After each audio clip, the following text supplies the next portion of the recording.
शिवाय നർമ്മദേ ഹർ. നമസ്കാരം സുഹൃത്തുക്കളെ, എൻ്റെ പേര് അരുൺ പ്രഭു. നിങ്ങൾക്കെല്ലാവർക്കും എൻ്റെ ഈ ചാനലിലേക്ക് സുസ്വാഗതം. ഇന്ന് ഞാൻ ഈ എപ്പിസോഡിലൂടെ നിങ്ങളുമായിട്ട് ഷെയർ ചെയ്യാൻ ആഗ്രഹിക്കുന്ന വിഷയമാണ് സീക്രട്ട് ത്രെഡ്, അതായത് പൂണൂല്.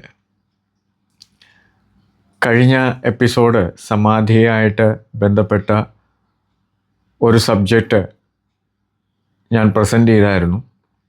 അപ്പോൾ കുറേ പേര് അതിൻ്റെ മനസ്സിലാക്കാത്ത രീതിയിൽ കുറേ ചോദ്യങ്ങൾ ചോദിച്ചു. അപ്പോൾ ഈ എപ്പിസോഡ് സീക്രട്ട് ത്രെഡ്, അതായത് പൂണൂല് ആർക്കൊക്കെ ധരിക്കാം, ആർക്കൊക്കെ ധരിച്ചുകൂടാ എന്നുള്ളതാണ്.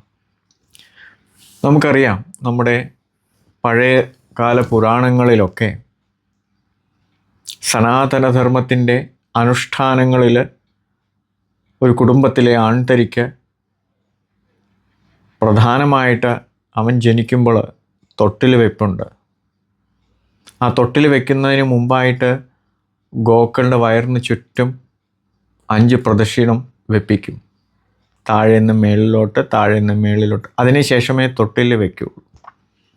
കാരണം ലോകമാതാവിൻ്റെ അധീനതയിൽ അടിമ വെക്കുക എന്ന് പറയും. ഇപ്പോൾ അതൊന്നുമല്ല, ക്ഷേത്രങ്ങളിലാണ് അടിമ വെക്കുക എന്ന് പറയുന്നത്. പക്ഷെ പണ്ട് കാലങ്ങളിൽ ഗോക്കളുടെ വയറിന് ചുറ്റിനും താഴെ നിന്ന് മേളിൽ അങ്ങനെ 5 പ്രാവശ്യം എടുത്തതിന് ശേഷമേ തൊട്ടിൽ വയ്ക്കുള്ളൂ. കാരണം നമുക്കറിയാം, ഗോമാതാവിൽ എല്ലാ ദേവീ ദേവത യക്ഷ കിന്നര ഗന്ധർവന്മാരെല്ലാവരും ഉണ്ട്. അപ്പോൾ ഗോമാതാവിന് ചുറ്റിക്കുന്നതോടുകൂടി ആ നമ്മുടെ കുഞ്ഞിന് എപ്പോഴും അവരുടെ അനുഗ്രഹത്താൽ വളരുക എന്നുള്ള ഉദ്ദേശമാണ് നമ്മൾ ഗോക്കളെ ചുറ്റിക്കുന്നത്. അത് തൊട്ടിൽ വയ്പ്പ്. പിന്നെ കുറച്ച് നാൾ കഴിയുമ്പോൾ വിദ്യാരംഭം. അപ്പോൾ വിദ്യാരംഭം എങ്ങനെയാണ് ആഘോഷിക്കുന്നത്, തുടങ്ങുന്നത്? അതായത് നമ്മുടെ ബ്രഹ്മസൂത്രം, അതായത് പൂണൂൽ ചടങ്ങ്, ബ്രഹ്മോപദേശം എന്ന് പറയും. ദിവ്യമായിട്ടുള്ള ഗായത്രി മന്ത്രങ്ങൾ ആ കുഞ്ഞിന് തൻ്റെ അച്ഛൻ പറഞ്ഞു കൊടുക്കും ഗുരുവിൻ്റെ പ്രസൻസിൽ. ആ ദിവസം തന്നെയാണ് ഗുരുകുലത്തിൽ അയക്കുന്നത്. ആ ഗുരുകുലത്തിൽ അയക്കുന്നതിന് മുമ്പ് ഈ ഗ്രഹത്തിൽ നിന്നുകൊണ്ട് തന്നെ ഗുരുകുലത്തിൻ്റെ ക്രിയകൾ ആദ്യമായിട്ട് ചെയ്യിക്കും. അതായത് ഗുരുവാണ് ആ ക്രിയകൾ ചെയ്യുന്നത്. അതായത് ഓരോ വീടുകളിൽ തോറും ചെന്ന് അവിടെ ഭിക്ഷയാചിക്കുന്ന ചടങ്ങാണ് ചെയ്യിക്കുന്നത്. 5 വീടുകളിൽ പോയി ഭഗവാൻ ഭിഷാന്തി ദാതോ ഭവതി ഭിഷാന്തേഹി, അങ്ങനെ 5 വീട് ചെന്ന് നമ്മൾ തെണ്ടുക എന്ന് പറയും, ഭിക്ഷാടനം. ആ ഭിക്ഷാടനം അതേപോലെ ഗുരു ഈ പറയുന്ന കുഞ്ഞിനെ ശിഷ്യനായി സ്വീകരിക്കുകയും തൻ്റെ ഗുരുകുലത്തിലേക്ക് കൊണ്ടുപോവുകയും ചെയ്യും. ഗുരുകുലത്തിൽ ജാതിയോ വർഗമോ വിവേചനമില്ലാതെ എല്ലാവർക്കും വിദ്യ അഭ്യസിച്ചു കൊടുക്കുന്നതാണ് ഗുരുകുല സമ്പ്രദായം. നമ്മുടെ പണ്ട് മുതലൊക്കെ വിദ്യ അഭ്യസിക്കാനുള്ള ഫസ്റ്റ് ഘട്ടമാണ് ബ്രഹ്മോപദേശം, അതായത് പൂണൂലിടിയിക്കുക എന്നുള്ള ചടങ്ങ്. പക്ഷേ ഇപ്പോൾ അതൊരു ബ്രാഹ്മണിക്കൽ കൺസെപ്റ്റ് മാത്രമായി. ബാക്കിയുള്ള ജാതികളൊക്കെ ഞാൻ പറഞ്ഞല്ലോ, മുഗളന്മാരും ബ്രിട്ടീഷുകാരും ഇങ്ങനെയുള്ള മതപരിവർത്തനം നടത്തിയതോടുകൂടി ആ ബ്രഹ്മോപദേശം ഒരു ജാതിക്ക് മാത്രമായി. ബാക്കി എല്ലാ ജാതിക്കും അത് ഇടാത്ത രീതിയിലുള്ള ലെവലിലേക്ക് വന്നു. ശരിക്കും നമ്മൾ ബാക്കപ്പ്, അതായത് നമ്മളെ ഹിസ്റ്ററി നല്ല രീതിയിൽ ഒന്ന് സെർച്ച് ചെയ്താൽ അറിയാം, പണ്ട് എല്ലാ ജാതിക്കാർക്കും പൂണൂലുണ്ടായിരുന്നു, വിദ്യാഭ്യാസ സമ്പന്നരായിരുന്നു, എല്ലാ മന്ത്രതന്ത്ര യന്ത്രങ്ങളിൽ നിപുണരായിരുന്നു എല്ലാ ജാതിയിലും. ഇപ്പോഴും ജാതി വിവേചനമില്ലാതെ ഗുരുകുല സമ്പ്രദായം നടത്തുന്ന കുറേ മഠങ്ങളുണ്ട്. അപ്പോൾ പൂണൂല് എങ്ങനെയാണ് നമ്മൾ ധരിക്കുന്നത്, എന്തുകൊണ്ടാണ് ധരിക്കുന്നത്, എന്തിനു വേണ്ടിയിട്ടാണ് ധരിക്കുന്നത് എന്നുള്ളത് നിങ്ങൾക്ക് പിടികിട്ടിക്കാണും. ഇനി ആർക്കൊക്കെയാണ് ഇത് ഇപ്പോൾ ധരിക്കപ്പെടുന്നതും ധരിക്കാതെ ഇരിക്കുന്നതുമായിട്ടുള്ള കാര്യങ്ങൾ? അതായത് ഒരു മഠം, ഏതെങ്കിലും ഒരു മഠത്തിലെ ഒരു പുതിയ ഒരു മഠാധിപതിയെ ഗുരു തിരഞ്ഞെടുക്കുകയാണെങ്കിൽ, ഇപ്പോഴത്തെ പ്രസൻറ്റ് മഠാധിപതി സമാധിയാകുന്ന സമയത്തിനുള്ളിൽ പുതിയൊരു മഠാധിപതിയെ തിരഞ്ഞെടുക്കുമ്പോൾ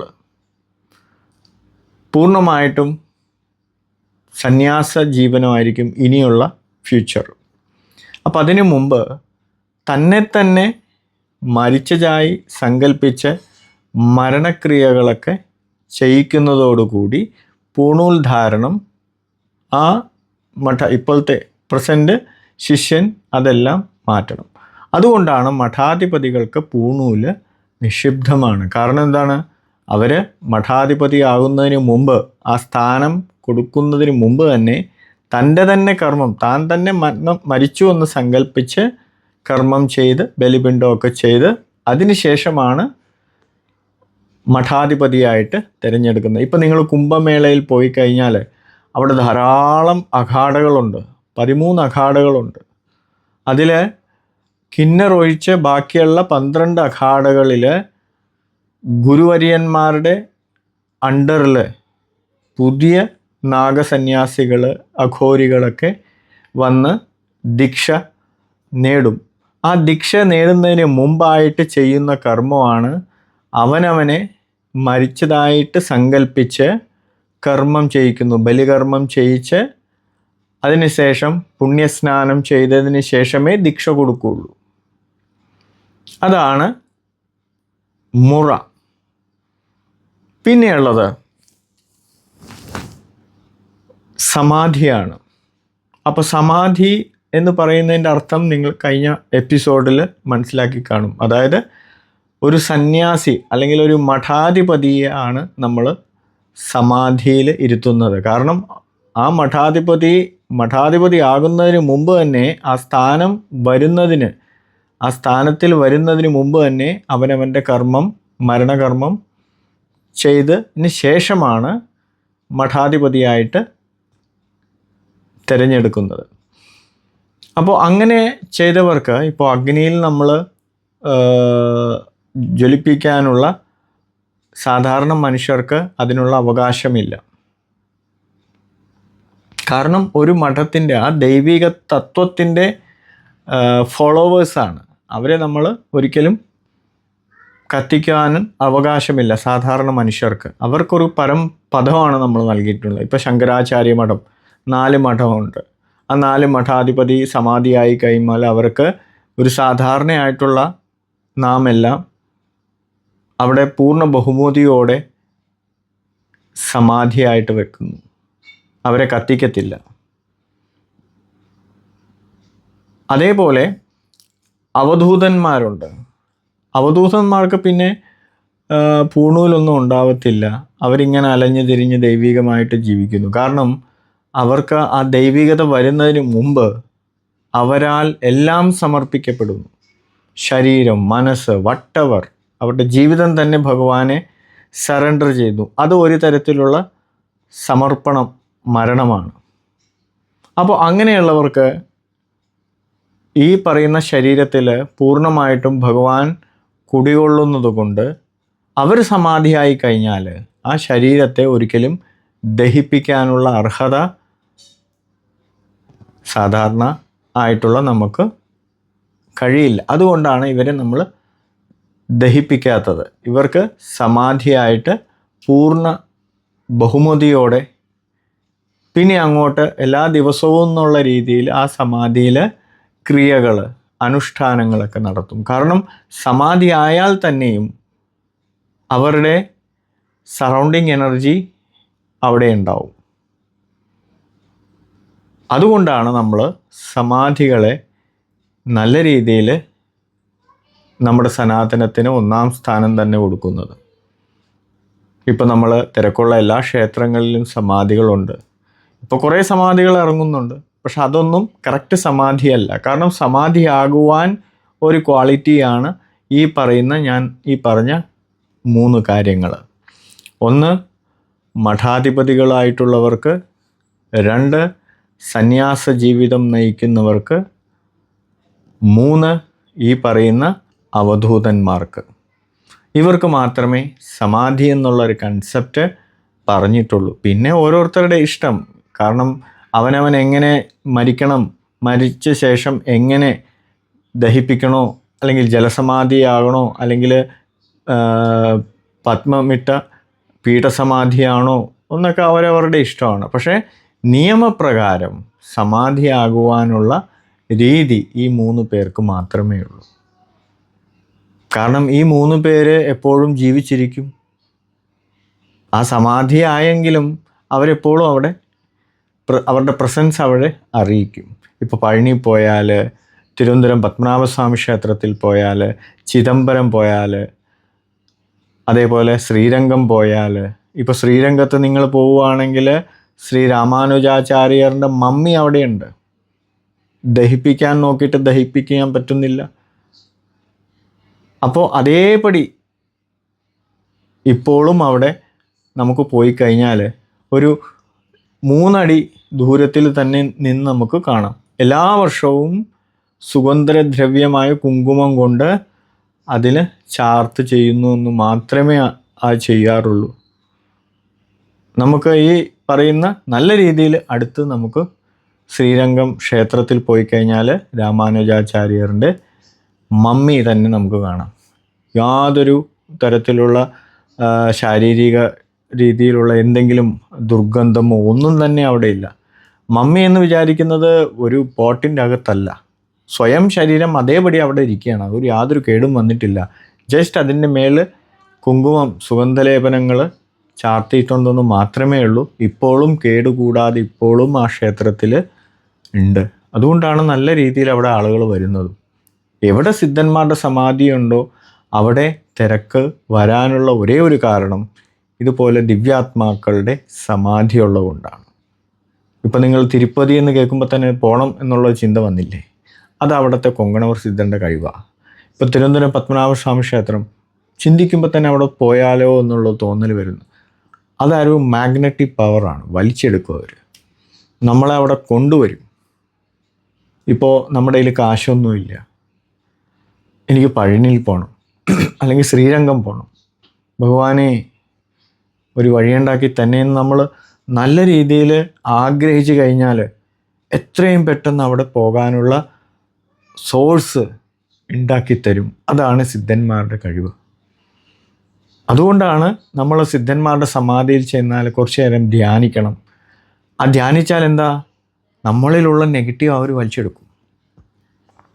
എല്ലാ മാസവും നമ്മൾ ഒരു 2-3 മണിക്കൂർ സിദ്ധരുടെ സമാധിയുടെ അടുത്ത് ധ്യാനിക്കാൻ ഇരുന്ന് കഴിഞ്ഞാൽ നമുക്ക് നവഗ്രഹദോഷമോ അല്ലെങ്കിൽ ഏതെങ്കിലും തരത്തിലുള്ള പ്രശ്നങ്ങളോ കഷ്ടപ്പാടോ ദുരിതമോ ഒന്നും നമ്മുടെ ജീവിതത്തിൽ ഉണ്ടാവില്ല. അത്രയ്ക്ക് സിദ്ധന്മാരെന്ന് പറയുന്ന എല്ലാ സിദ്ധികൾ ഉൾപ്പെടുന്നവരാണ്.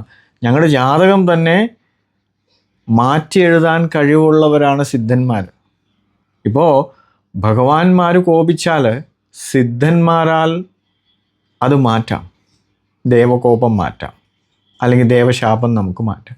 പക്ഷെ സിദ്ധന്മാർ ശപിച്ചാൽ ഒരു ദേവീ ദേവതകൾക്കും ആ ശാപം നമ്മളിൽ നിന്ന് മാറ്റാൻ പറ്റില്ല. അതുകൊണ്ടാണ് സിദ്ധന്മാരെന്ന് പറയുന്നത്, 18 സിദ്ധന്മാരും സപ്തർഷികളൊക്കെ ഇത്രമേൽ ശക്തിപ്പെടാൻ കാരണം അതാണ്. അവരുടെ സിദ്ധികളാണ് നമ്മുടെ ജീവിതത്തിൽ പല പല മാറ്റങ്ങൾ വരുത്തുന്നതും. അതുകൊണ്ട് തന്നെയാണ് സമാധികളിൽ പോയാൽ കുറച്ച് നേരം ധ്യാനിക്കാൻ പറയുന്നത്. അല്ലാതെ ചുമ്മാ സമാധി കണ്ടിട്ട് തൊഴുത് വരിക, അവിടുത്തെ വിഭൂതിയോ ഭസ്മമോ വാങ്ങിച്ച് വീട്ടിൽ കൊണ്ടു, അതല്ല മെയിൻ. അവിടെ ഇരുന്ന് കുറച്ച് നേരം ഇരിക്കുമ്പോൾ നമുക്ക് മനസ്സിലാകും സമാധിയിൽ ഇരുന്നാലുള്ള ഗുണം എന്നുള്ളത്. നമ്മുടെ എല്ലാ നെഗറ്റീവും അവരെടുക്കും. നമ്മുടെ ജാതകത്തിൽ കഷ്ടപ്പാടും കടവും ഒക്കെ ഉണ്ടെങ്കിൽ ഈവൻ ജപ്തി വരെ അവർ മാറ്റിത്തന്ന ചരിത്രമുണ്ട്. രോഗങ്ങൾ അത്രയ്ക്ക് സമാധിയിലുണ്ടെങ്കിലും അവർ പുറത്ത് വ്യാപ്തിയുള്ളവരാണ്. അതുകൊണ്ട് നമ്മൾ ഒരിക്കലും സമാധിയെ ഒരു ചെറിയൊരു സംഭവമായിട്ട് കാണരുത്, ഒരു വലിയ സംഭവമായിട്ട് തന്നെ കാണണം. അതെല്ലാ മാസവും ചെയ്യണം. എല്ലാ മാസവും നമ്മൾ അവിടെ തന്നെ പോകണം. എന്നാലേ ഉയർച്ച വരുള്ളൂ. ജസ്റ്റ് ഒന്ന് തുമ്മാ പോയി തൊഴുതു വരുന്നതുകൊണ്ട് യാതൊരു പ്രയോജനമില്ല.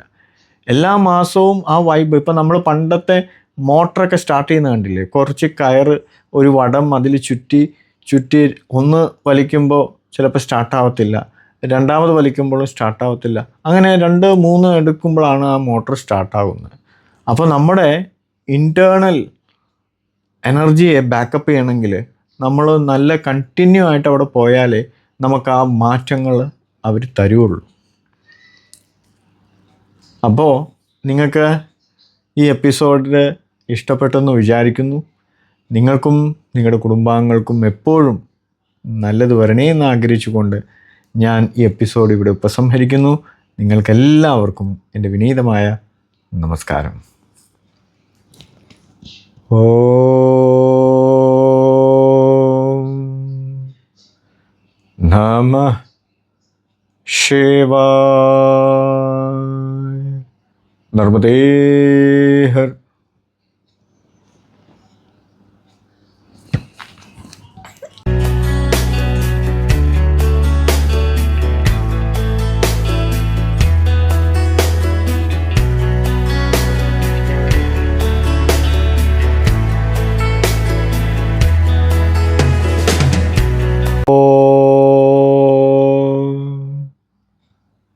നമഃ ശിവായ. നർമ്മദേ ഹർ. നമസ്കാരം സുഹൃത്തുക്കളെ, എൻ്റെ പേര് അരുൺ പ്രഭു. നിങ്ങൾക്കെല്ലാവർക്കും എൻ്റെ ഈ ചാനലിലേക്ക് സുസ്വാഗതം. ഇന്ന് ഞാൻ ഈ എപ്പിസോഡിലൂടെ നിങ്ങളുമായിട്ട് ഷെയർ ചെയ്യാൻ ആഗ്രഹിക്കുന്ന വിഷയമാണ് സീക്രട്ട് ത്രെഡ്, അതായത് പൂണൂല്. കഴിഞ്ഞ എപ്പിസോഡ് സമാധിയായിട്ട് ബന്ധപ്പെട്ട ഒരു സബ്ജക്റ്റ് ഞാൻ പ്രസൻറ്റ് ചെയ്തായിരുന്നു. അപ്പോൾ കുറേ പേര് അതിൻ്റെ മനസ്സിലാക്കാത്ത രീതിയിൽ കുറേ ചോദ്യങ്ങൾ ചോദിച്ചു. അപ്പോൾ ഈ എപ്പിസോഡ് സീക്രട്ട് ത്രെഡ്, അതായത് പൂണൂല് ആർക്കൊക്കെ ധരിക്കാം, ആർക്കൊക്കെ ധരിച്ചുകൂടാ എന്നുള്ളതാണ്. നമുക്കറിയാം, നമ്മുടെ പഴയ കാല പുരാണങ്ങളിലൊക്കെ സനാതനധർമ്മത്തിൻ്റെ അനുഷ്ഠാനങ്ങളിൽ ഒരു കുടുംബത്തിലെ ആൺതരിക്ക് പ്രധാനമായിട്ട് അവൻ ജനിക്കുമ്പോൾ തൊട്ടിൽ വെപ്പുണ്ട്. ആ തൊട്ടിൽ വെക്കുന്നതിന് മുമ്പായിട്ട് ഗോക്കളുടെ വയറിന് ചുറ്റും 5 പ്രദക്ഷിണം വെപ്പിക്കും. താഴേന്ന് മേളിലോട്ട്, താഴേന്ന് മേളിലോട്ട്. അതിനുശേഷമേ തൊട്ടിൽ വയ്ക്കുള്ളൂ. കാരണം ലോകമാതാവിൻ്റെ അധീനതയിൽ അടിമ വെക്കുക എന്ന് പറയും. ഇപ്പോൾ അതൊന്നുമല്ല, ക്ഷേത്രങ്ങളിലാണ് അടിമ വെക്കുക എന്ന് പറയുന്നത്. പക്ഷെ പണ്ട് കാലങ്ങളിൽ ഗോക്കളുടെ വയറിന് ചുറ്റിനും താഴേന്ന് മേളിൽ അങ്ങനെ 5 പ്രാവശ്യം എടുത്തതിന് ശേഷമേ തൊട്ടിൽ വയ്ക്കുള്ളൂ. കാരണം നമുക്കറിയാം, ഗോമാതാവിൽ എല്ലാ ദേവീ ദേവത യക്ഷ കിന്നര ഗന്ധർവന്മാരെല്ലാവരും ഉണ്ട്. അപ്പോൾ ഗോമാതാവിന് ചുറ്റിക്കുന്നതോടുകൂടി ആ നമ്മുടെ ആ കുഞ്ഞിന് എപ്പോഴും അവരുടെ അനുഗ്രഹത്താൽ വളരുക എന്നുള്ള ഉദ്ദേശമാണ് നമ്മൾ ഗോക്കളെ ചുറ്റിക്കുന്നത്. അത് തൊട്ടിൽ വയ്പ്പ്.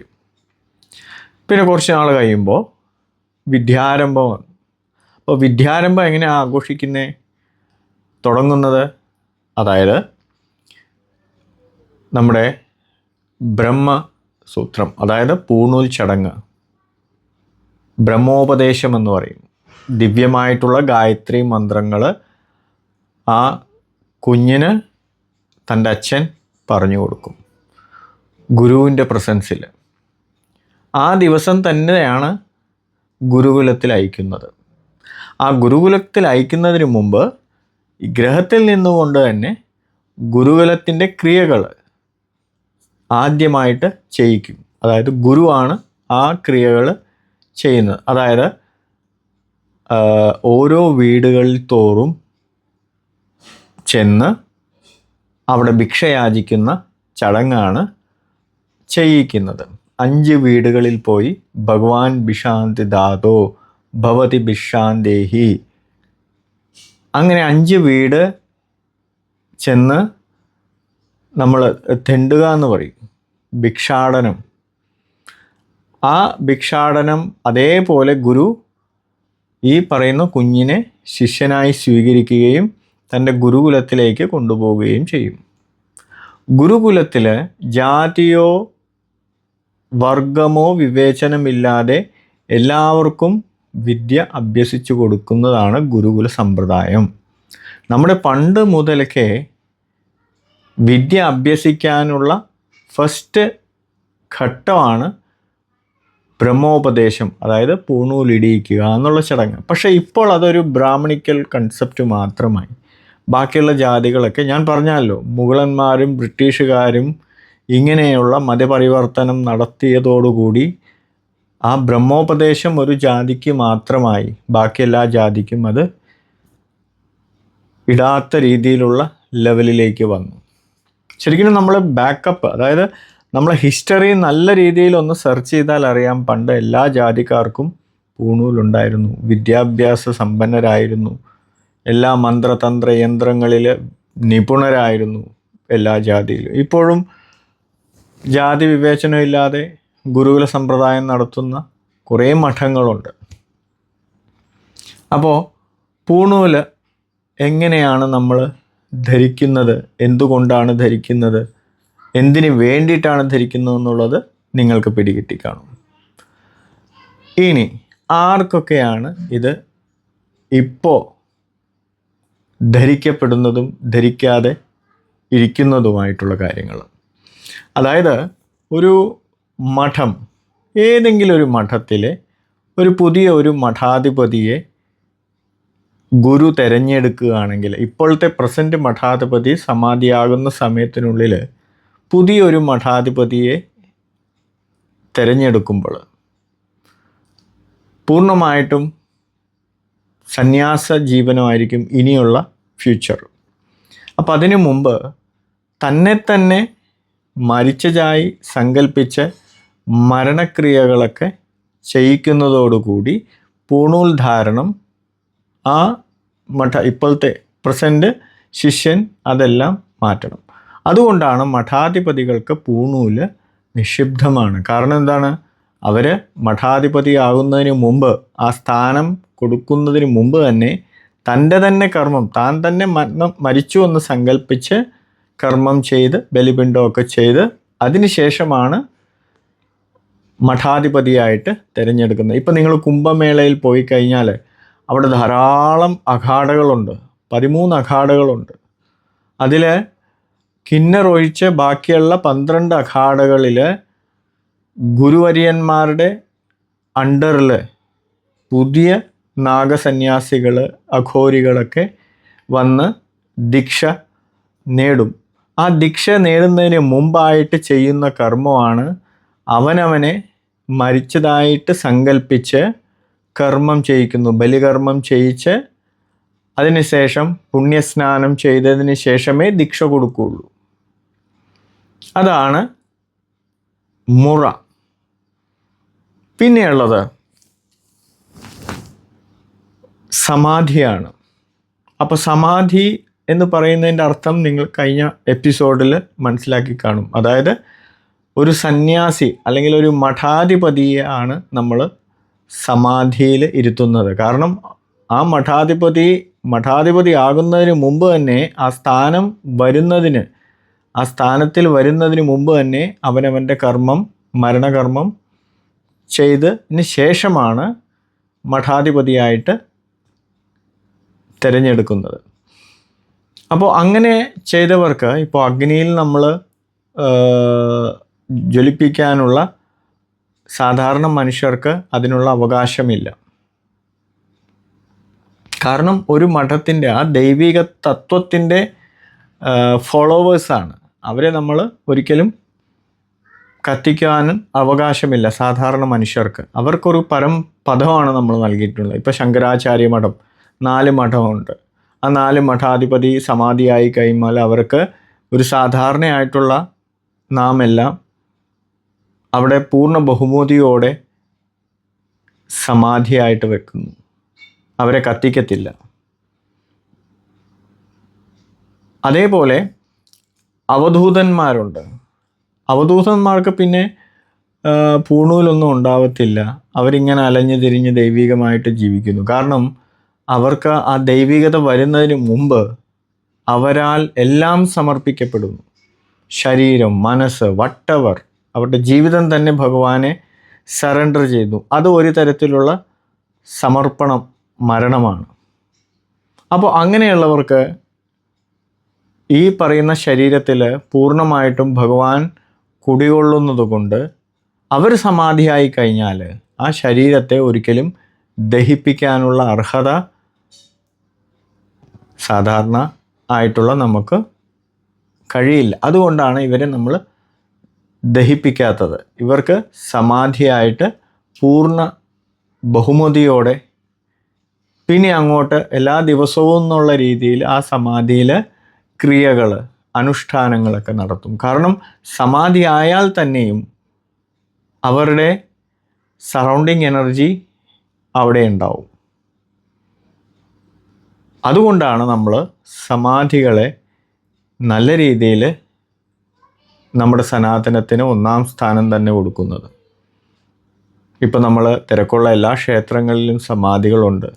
ഇപ്പോൾ കുറേ സമാധികൾ ഇറങ്ങുന്നുണ്ട്. പക്ഷെ അതൊന്നും കറക്റ്റ് സമാധിയല്ല. കാരണം സമാധിയാകുവാൻ ഒരു ക്വാളിറ്റിയാണ് ഞാൻ ഈ പറഞ്ഞ 3 കാര്യങ്ങൾ. 1 മഠാധിപതികളായിട്ടുള്ളവർക്ക്, 2 സന്യാസ ജീവിതം നയിക്കുന്നവർക്ക്, 3 ഈ പറയുന്ന അവധൂതന്മാർക്ക്. ഇവർക്ക് മാത്രമേ സമാധി എന്നുള്ളൊരു കൺസെപ്റ്റ് പറഞ്ഞിട്ടുള്ളൂ. പിന്നെ ഓരോരുത്തരുടെ ഇഷ്ടം. കാരണം അവനവൻ എങ്ങനെ മരിക്കണം, മരിച്ച ശേഷം എങ്ങനെ ദഹിപ്പിക്കണോ, അല്ലെങ്കിൽ ജലസമാധിയാകണോ, അല്ലെങ്കിൽ പത്മമിട്ട പീഠസമാധിയാണോ എന്നൊക്കെ അവരവരുടെ ഇഷ്ടമാണ്. പക്ഷേ നിയമപ്രകാരം സമാധിയാകുവാനുള്ള രീതി ഈ 3 പേർക്ക് മാത്രമേ ഉള്ളൂ. കാരണം ഈ 3 പേര് എപ്പോഴും ജീവിച്ചിരിക്കും. ആ സമാധിയായെങ്കിലും അവരെപ്പോഴും അവിടെ അവരുടെ പ്രസൻസ് അവിടെ അറിയിക്കും. ഇപ്പോൾ പഴനി പോയാൽ, തിരുവനന്തപുരം പത്മനാഭസ്വാമി ക്ഷേത്രത്തിൽ പോയാൽ, ചിദംബരം പോയാൽ, അതേപോലെ ശ്രീരംഗം പോയാൽ, ഇപ്പോൾ ശ്രീരംഗത്ത് നിങ്ങൾ പോവുകയാണെങ്കിൽ ശ്രീ രാമാനുജാചാര്യരുടെ മമ്മി അവിടെയുണ്ട്. ദഹിപ്പിക്കാൻ നോക്കിയിട്ട് ദഹിപ്പിക്കാൻ പറ്റുന്നില്ല. അപ്പോൾ അതേപടി ഇപ്പോഴും അവിടെ നമുക്ക് പോയി കഴിഞ്ഞാൽ ഒരു 3 അടി ദൂരത്തിൽ തന്നെ നിന്ന് നമുക്ക് കാണാം. എല്ലാ വർഷവും സുഗന്ധദ്രവ്യമായ കുങ്കുമം കൊണ്ട് അതിൽ ചാർത്ത് ചെയ്യുന്നു എന്ന് മാത്രമേ ചെയ്യാറുള്ളൂ. നമുക്ക് ഈ പറയുന്ന നല്ല രീതിയിൽ അടുത്ത് നമുക്ക് ശ്രീരംഗം ക്ഷേത്രത്തിൽ പോയി കഴിഞ്ഞാൽ രാമാനുജാചാര്യരുടെ മമ്മി തന്നെ നമുക്ക് കാണാം. യാതൊരു തരത്തിലുള്ള ശാരീരിക രീതിയിലുള്ള എന്തെങ്കിലും ദുർഗന്ധമോ ഒന്നും തന്നെ അവിടെ ഇല്ല. മമ്മി എന്ന് വിചാരിക്കുന്നത് ഒരു പോട്ടിൻ്റെ അകത്തല്ല, സ്വയം ശരീരം അതേപടി അവിടെ ഇരിക്കുകയാണ്. അതൊരു യാതൊരു കേടും വന്നിട്ടില്ല. ജസ്റ്റ് അതിൻ്റെ മേൽ കുങ്കുമം, സുഗന്ധലേപനങ്ങൾ ചാർത്തിയിട്ടുണ്ടെന്ന് മാത്രമേ ഉള്ളൂ. ഇപ്പോഴും കേടുകൂടാതെ ഇപ്പോഴും ആ ക്ഷേത്രത്തിൽ ഉണ്ട്. അതുകൊണ്ടാണ് നല്ല രീതിയിൽ അവിടെ ആളുകൾ വരുന്നത്. എവിടെ സിദ്ധന്മാരുടെ സമാധിയുണ്ടോ അവിടെ തിരക്ക് വരാനുള്ള ഒരേ ഒരു കാരണം ഇതുപോലെ ദിവ്യാത്മാക്കളുടെ സമാധിയുള്ളതുകൊണ്ടാണ്. ഇപ്പം നിങ്ങൾ തിരുപ്പതി എന്ന് കേൾക്കുമ്പോൾ തന്നെ പോകണം എന്നുള്ള ചിന്ത വന്നില്ലേ? അത് അവിടുത്തെ കൊങ്കണവർ സിദ്ധൻ്റെ കഴിവാണ്. ഇപ്പം തിരുവനന്തപുരം പത്മനാഭസ്വാമി ക്ഷേത്രം ചിന്തിക്കുമ്പോൾ തന്നെ അവിടെ പോയാലോ എന്നുള്ള തോന്നൽ വരുന്നു. അതൊരു മാഗ്നറ്റിക് പവറാണ്, വലിച്ചെടുക്കും അവർ, നമ്മളെ അവിടെ കൊണ്ടുവരും. ഇപ്പോൾ നമ്മുടെ കയ്യിൽ കാശൊന്നുമില്ല, എനിക്ക് പഴനിയിൽ പോകണം അല്ലെങ്കിൽ ശ്രീരംഗം പോകണം, ഭഗവാനെ ഒരു വഴിയുണ്ടാക്കി തന്നെ നമ്മൾ നല്ല രീതിയിൽ ആഗ്രഹിച്ചു കഴിഞ്ഞാൽ എത്രയും പെട്ടെന്ന് അവിടെ പോകാനുള്ള സോഴ്സ് ഉണ്ടാക്കിത്തരും. അതാണ് സിദ്ധന്മാരുടെ കഴിവ്. അതുകൊണ്ടാണ് നമ്മൾ സിദ്ധന്മാരുടെ സമാധിയിൽ ചെന്നാൽ കുറച്ചു നേരം ധ്യാനിക്കണം. ആ ധ്യാനിച്ചാൽ എന്താ, നമ്മളിലുള്ള നെഗറ്റീവ് അവർ വലിച്ചെടുക്കും. എല്ലാ മാസവും നമ്മൾ ഒരു 2-3 മണിക്കൂർ സിദ്ധരുടെ സമാധിയുടെ അടുത്ത് ധ്യാനിക്കാൻ ഇരുന്ന് കഴിഞ്ഞാൽ നമുക്ക് നവഗ്രഹദോഷമോ അല്ലെങ്കിൽ ഏതെങ്കിലും തരത്തിലുള്ള പ്രശ്നങ്ങളോ കഷ്ടപ്പാടോ ദുരിതമോ ഒന്നും നമ്മുടെ ജീവിതത്തിൽ ഉണ്ടാവില്ല. അത്രയ്ക്ക് സിദ്ധന്മാരെന്ന് പറയുന്ന എല്ലാ സിദ്ധികൾ ഉൾപ്പെടുന്നവരാണ്. ഞങ്ങളുടെ ജാതകം തന്നെ മാറ്റി എഴുതാൻ കഴിവുള്ളവരാണ് സിദ്ധന്മാർ. ഇപ്പോൾ ഭഗവാന്മാർ കോപിച്ചാൽ സിദ്ധന്മാരാൽ അത് മാറ്റാം, ദേവകോപം മാറ്റാം, അല്ലെങ്കിൽ ദേവശാപം നമുക്ക് മാറ്റാം. പക്ഷെ സിദ്ധന്മാർ ശപിച്ചാൽ ഒരു ദേവീ ദേവതകൾക്കും ആ ശാപം നമ്മളിൽ നിന്ന് മാറ്റാൻ പറ്റില്ല. അതുകൊണ്ടാണ് സിദ്ധന്മാരെന്ന് പറയുന്നത്, 18 സിദ്ധന്മാരും സപ്തർഷികളൊക്കെ ഇത്രമേൽ ശക്തിപ്പെടാൻ കാരണം അതാണ്. അവരുടെ സിദ്ധികളാണ് നമ്മുടെ ജീവിതത്തിൽ പല പല മാറ്റങ്ങൾ വരുത്തുന്നതും. അതുകൊണ്ട് തന്നെയാണ് സമാധികളിൽ പോയാൽ കുറച്ച് നേരം ധ്യാനിക്കാൻ പറയുന്നത്. അല്ലാതെ ചുമ്മാ സമാധി കണ്ടിട്ട് തൊഴുത് വരിക, അവിടുത്തെ വിഭൂതിയോ ഭസ്മമോ വാങ്ങിച്ച് വീട്ടിൽ കൊണ്ടു, അതല്ല മെയിൻ. അവിടെ ഇരുന്ന് കുറച്ച് നേരം ഇരിക്കുമ്പോൾ നമുക്ക് മനസ്സിലാകും സമാധിയിൽ ഇരുന്നാലുള്ള ഗുണം എന്നുള്ളത്. നമ്മുടെ എല്ലാ നെഗറ്റീവും അവരെടുക്കും. നമ്മുടെ ജാതകത്തിൽ കഷ്ടപ്പാടും കടവും ഒക്കെ ഉണ്ടെങ്കിൽ ഈവൻ ജപ്തി വരെ അവർ മാറ്റിത്തന്ന ചരിത്രമുണ്ട്. രോഗങ്ങൾ അത്രയ്ക്ക് സമാധിയിൽ ഉണ്ടെങ്കിലും അവർ പുറത്ത് വ്യാപ്തിയുള്ളവരാണ്. അതുകൊണ്ട് നമ്മൾ ഒരിക്കലും സമാധിയെ ഒരു ചെറിയൊരു സംഭവമായിട്ട് കാണരുത്, ഒരു വലിയ സംഭവമായിട്ട് തന്നെ കാണണം. അതെല്ലാ മാസവും ചെയ്യണം. എല്ലാ മാസവും നമ്മൾ അവിടെ തന്നെ പോകണം, എന്നാലേ ഉയർച്ച വരുള്ളൂ. ജസ്റ്റ് ഒന്ന് തുമ്മാ പോയി തൊഴുതു വരുന്നതുകൊണ്ട് യാതൊരു പ്രയോജനമില്ല. എല്ലാ മാസവും ആ വൈബ്. ഇപ്പം നമ്മൾ പണ്ടത്തെ മോട്ടറൊക്കെ സ്റ്റാർട്ട് ചെയ്യുന്ന കണ്ടില്ലേ, കുറച്ച് കയറ് ഒരു വടം അതിൽ ചുറ്റി ഒന്ന് വലിക്കുമ്പോൾ ചിലപ്പോൾ സ്റ്റാർട്ടാവത്തില്ല, രണ്ടാമത് വലിക്കുമ്പോഴും സ്റ്റാർട്ടാവത്തില്ല, അങ്ങനെ 2-3 എടുക്കുമ്പോഴാണ് ആ മോട്ടർ സ്റ്റാർട്ടാകുന്നത്. അപ്പോൾ നമ്മുടെ ഇൻറ്റേർണൽ എനർജിയെ ബാക്കപ്പ് ചെയ്യണമെങ്കിൽ നമ്മൾ നല്ല കണ്ടിന്യൂ ആയിട്ട് അവിടെ പോയാലേ നമുക്ക് ആ മാറ്റങ്ങൾ അവർ തരുള്ളൂ. അപ്പോൾ നിങ്ങൾക്ക് ഈ എപ്പിസോഡിൽ ഇഷ്ടപ്പെട്ടെന്ന് വിചാരിക്കുന്നു. നിങ്ങൾക്കും നിങ്ങളുടെ കുടുംബാംഗങ്ങൾക്കും എപ്പോഴും നല്ലത് വരണേ എന്ന് ആഗ്രഹിച്ചുകൊണ്ട് ഞാൻ ഈ എപ്പിസോഡ് ഇവിടെ ഉപസംഹരിക്കുന്നു. നിങ്ങൾക്കെല്ലാവർക്കും എൻ്റെ വിനീതമായ നമസ്കാരം. ഓം നമഃ ശിവായ. നർമ്മദേ ഹർ.